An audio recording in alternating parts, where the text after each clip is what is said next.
नमस्कार दोस्तों, आज के हमारे इस वीडियो में हम आपको 4 चिड़ियाओं की एक बहुत सुंदर कहानी सुनाने वाले हैं।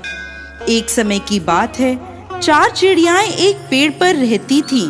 वो एक दूसरे की पक्की सहेली थीं। कार्तिक शुरू होने से पहले एक चिड़िया ने 2 औरतों को बातें करते सुना। वो औरतें कार्तिक माह के व्रत, फल और नियम की चर्चा कर रही थी। चिड़िया को सुनकर बहुत अच्छा लगा। उसने अपनी सहेलियों को कार्तिक स्नान के लिए तैयार कर लिया। अब चारों चिड़ियाएं कार्तिक माह में गंगा जी के किनारे एक पेड़ पर रहने लगीं। गंगा जी में नहाती, पूजन और व्रत करती। ऐसे ही पूरा कार्तिक माह बीत गया। प्रतिपदा के दिन उन्होंने खिचड़ी बनाने के लिए घी, दाल और चावल इकट्ठे किए और खिचड़ी बनाई। फिर सब नहाने चली गईं। पहले एक चिड़िया नहाकर आई। उसे बहुत तेज भूख लगी थी। उसने खिचड़ी की भाप खा ली और सो गई। फिर दूसरी चिड़िया आई। उसे भी नहाने के बाद बहुत भूख लगी थी। उसने खिचड़ी का पानी पिया और सो गई। अब तीसरी चिड़िया आई। उसे भी अब बहुत तेज भूख लगी थी। उसने खिचड़ी खा ली और वो भी दोनों चिड़ियाओं के साथ सो गई। अब जब चौथी चिड़िया आई तो उसने देखा तीनों चिड़ियाएं सो रही हैं। उसे लगा ये तो खिचड़ी खाकर सो गई हैं। उसने खिचड़ी की खुरचन खाई और वो भी सो गई। उसी शाम देवलोक से तूफान आया और वो चारों चिड़ियाएं मर गई। अगले जन्म में जिस चिड़िया ने भाप खाई थी वो राजा के घर राजकुमारी बनी। जिस चिड़िया ने खिचड़ी का पानी पिया था वो कुम्हार के घर पैदा हुई।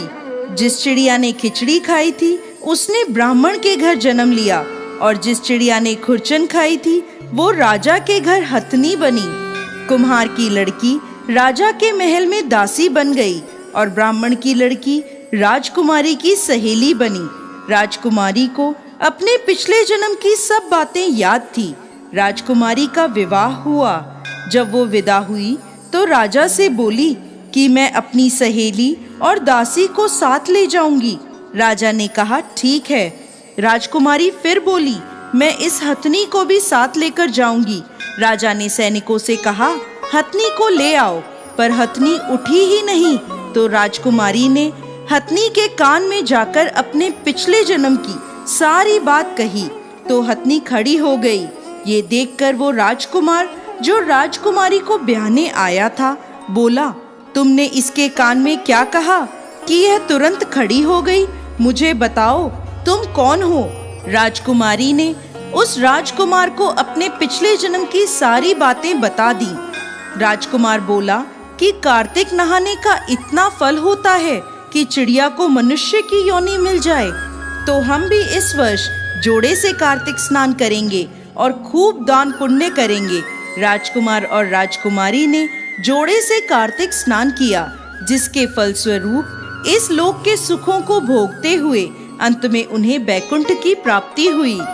हे ठाकुर जी महाराज, जैसे राजकुमार और राजकुमारी को वैकुंठ का वास दिया, इस कहानी को कहते, सुनते और हुंकार भरते सभी पर अपनी कृपा करना। बोलिए कार्तिक महाराज की जय।